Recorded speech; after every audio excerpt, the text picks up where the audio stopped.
Isipin mo ang digital na orasan na nagpapakita ng blood sugar readings mo sa real time. Totoo ito, may ganito ako at binago nito ang buhay ko. Mula nang gamitin ko ang blood sugar clock na ito, mas madali ko nang na-manage ang blood sugar ko. Hindi ko na kailangang maghanap ng meter, continuous glucose monitor reader, or cellphone. Parang pagtingin lang sa oras sa gadget, mabilis ko nang ma-check ang blood sugar ko. Isang tingin lang sa display, kuha ko na agad ang impormasyon. Nagustuhan ko talaga yon kaya kumuha pa ako para sa sala at kwarto ko. Binago nito ang buhay ko. Alam kong marami kayong tanong sa blood sugar clock, ano ito, paano ito gumagana at saan mabibili. Ngayon, ibabahagi ko lahat ng detalye. Tara, palakihin natin ito. Salamat sa custom type isa sa video na ito. Ang opisyal na pangalan ng blood sugar clock na tinatawag ko ay Sugar Pixel at ang pangunahing gamit nito ay ipakita ang iyong real-time na glucose readings mula sa iyong continuous glucose monitor or continuous glucose monitor. Nagbibigay din ito ng customized na alerto pero tatalakayin pa natin ito mamaya sa video. Ang display na 3x7 pulgada ay nagpapakita ng datos mo sa milligrams per deciliter o millimoles per liter. Kahit anong bansa ka man naroroon o anong continuous glucose monitor ang ginagamit mo. Sa kahon, nakita ko ang mismong display kasama ang USB-C cable at charging port at isang vibration pack. Itong vibration pack na ito ay talagang nagbago ng laro. Pero ikukwento ko pa sa iyo ang tungkol dyan mamaya. Ang blood sugar clock ay nag-aalok ng maraming display options na maaari mong piliin at pwede mo pang i-customize ang pinakagusto mo gamit ang Sugar Pixel app. Oo, may sarili itong app na mukhang astig, madaling gamitin at nakakakonekta sa blood sugar clock via Bluetooth. Paborito kong display option ang malalaking numero at arrow. Maganda siyang tingnan sa mga video ko. Gusto ko rin ang display option na to dahil agad kong nakikita ang pinakamahalagang information sa blood sugar ko kahit malayo ako. Kaya kahit abala ang dalawang kamay ko, tulad ng kapag nagluluto ako o naglalaro kasama ang anak kong babae, basta nakalagay ang display sa isang shelf sa kabila ng sala, natatanaw ko pa rin ang mga numero. Isa pang magandang display option ay ito na nagpapakita ng glucose number, trend arrow at delta mula sa nakaraang reading. Dagdag pa rito, may indikasyon din kung ilang minuto na ang lumipas mula nang huling ipinakita ang reading ng display. Ang blood sugar number ay nag-a-update bawat 5 minuto sa Dexcom at bawat 60 segundo sa Freestyle Libre. Minsan gusto mo lang magpahinga at hindi mo na tingnan ang blood sugar data. Okay lang yan, lahat tayo naranasan yan. Pwede mong tanggalin ang pagkakasaksak ng Sugar Pixel o baguhin ang display option para mas aliw at hindi stressful. Kayang magpakita ng slang, salita, emojis at iba pa ng device na ito. Iyan ang unicorn dito ngayon. Ang Sugar Pixel ay compatible sa lahat ng pangunahing continuous glucose monitor tulad ng Dexcom G7, G6 Freestyle Libre 3 at updated na Freestyle Libre 2. Iyan ang Libre 2 na hindi na kailangang i-scan. Pwede mo ring i-connect ang Sugar Pixel gamit ang third-party app gaya ng Night Scout or Glue.ru kung gamit mo na ngayon. Para malinaw, hindi diretso sa orasan ng blood sugar ang glucose data ng continuous glucose monitor sensor nasa likod ko. Kailangan nakakonect sa internet ang Sugar Pixel at ang telepono mo para matanggap at maipakita ang real-time glucose readings. Kung hindi ka tech-savvy, huwag mag-alala. Madaling i-set up ang gadget, iscan lang ang QR code sa kahon at sundan ang tagubilin. Plug and play ang device, pumili lang ng continuous glucose monitor system at mag-login sa Dexcom or Libre LinkUp account. Wala pang 5 minuto bago ko napagana ang device gamit ang Dexcom at Freestyle Libre. Sinubukan ko ang Sugar Pixel at gumana ito ng maayos sa parehong brand na gamit ko pa ang dalawang sensor sabay. Isa pa sa magandang feature ng display na ito, pwede mong makita ang glucose ng dalawang tao sabay sa isang device at screen. Isa pang astig na feature ng Sugar Pixel display ay nagbabago ito ng kulay. Halimbawa, kapag nasa tamang range ka, kulay berde ito. Pero kapag tumaas o bumaba ang blood sugar mo, nagbabago ang kulay at or emojis depende sa settings mo. Pwede mo ring i-adjust ang lahat ng color ranges gamit ang dedicated app. Gusto ko rin ang feature ng system na may customizable na alarm kapag mataas o mababa ang blood sugar mo. Aalertuhan ka ng device sa pamamagitan ng mga speaker na nasa likod ng kahon at on itong vibration pack depende kung ginagamit mo ang audio alerts, vibration o pareho.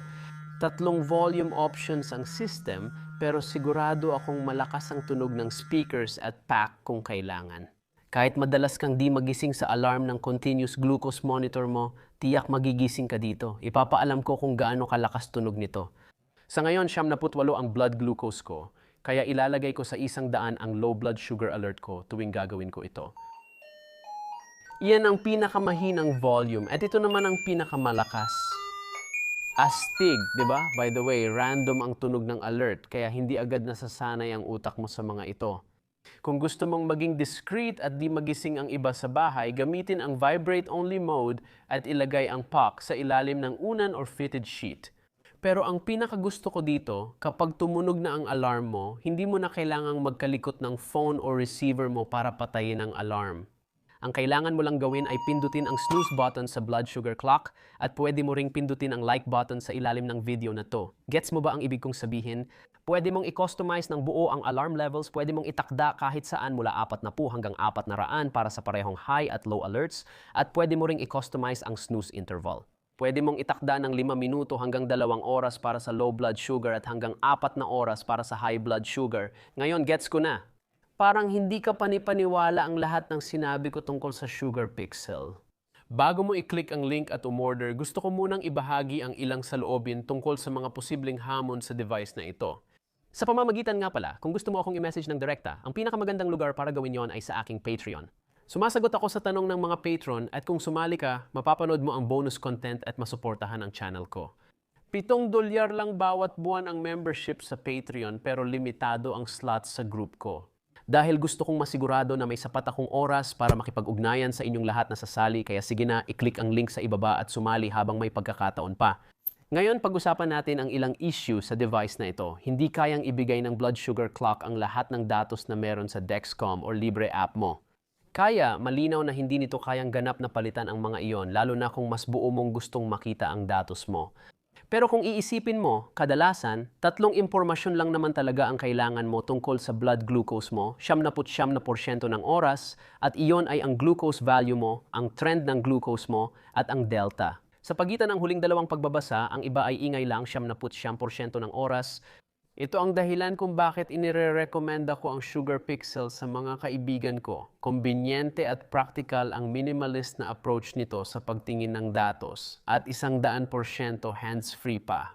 Mas madali at walang abala na silipin agad ang display sa kahit anong sitwasyon. Hindi ko na kailangang kunin ang telepono, reader, instrument pump or tumitig sa screen ng telepono. Lalo na sa gitna ng gabi, tiyak na napabuti nito ang kabuuang kalidad ng tulog ko.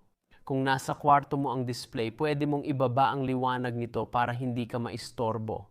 Dapat mo ring isaalang-alang na ang Sugar Pixel ay classified bilang secondary medical device. Ibig sabihin, hindi ito aprobado ng Food and Drug Administration o ibang regulator, kaya hindi dapat ito pagbasehan sa medical na desisyon. Aminado akong umaasa ako rito, pero hindi ito ang tamang gawin at gusto kong maintindihan mo yon. Pero ibig sabihin, kahit mahusay ang teknolohiya ng Sugar Pixel, nakadepende pa rin ito sa datos ng iyong continuous glucose monitor. Kaya kung sakaling mag-decision ang Dexcom or Abbott na patayin ang data stream, maaring magkaroon ng problema ang Sugar Pixel ngayon. Wala akong dahilan para maniwala, pero gusto ko lang tandaan mo yon. Isa pa, tulad ng napansin mo, ang Sugar Pixel ay gawa sa simpleng materyales at hindi magarbo ang pakete. Hindi ito kaakit-akit pero abot kaya. Nakilala ko ang nasa likod ng Sugar Pixel na nag-ambag sa maraming proyekto ng Diabetes DUII at ang saya makita na may mga kagamitang tulad nito na nagmumula mismo sa komunidad ng may diabetes at hindi lang galing sa malalaking kumpanya ng gamot. Bagamat $78 ang lumalabas ngayon, $79 talaga ang presyo ng gadget na ito. Gusto ko sanang gawing $79 din pero hindi pala ganun kadali. Kung gusto mong kumuha pa nito, i-click lang ang link sa video description. Sa pag-order doon, matutulungan mo ang channel ko. Narinig mo na ba ang tungkol sa non-invasive na relo para sa blood sugar monitoring? Kamakailan nasubukan ko ang 3 at nagulat ako sa resulta. Kung gusto mo pang malaman, i-click dito at panoorin ang video ko tungkol sa non-invasive na relo para sa blood sugar monitoring. Kita tayo doon, paalam!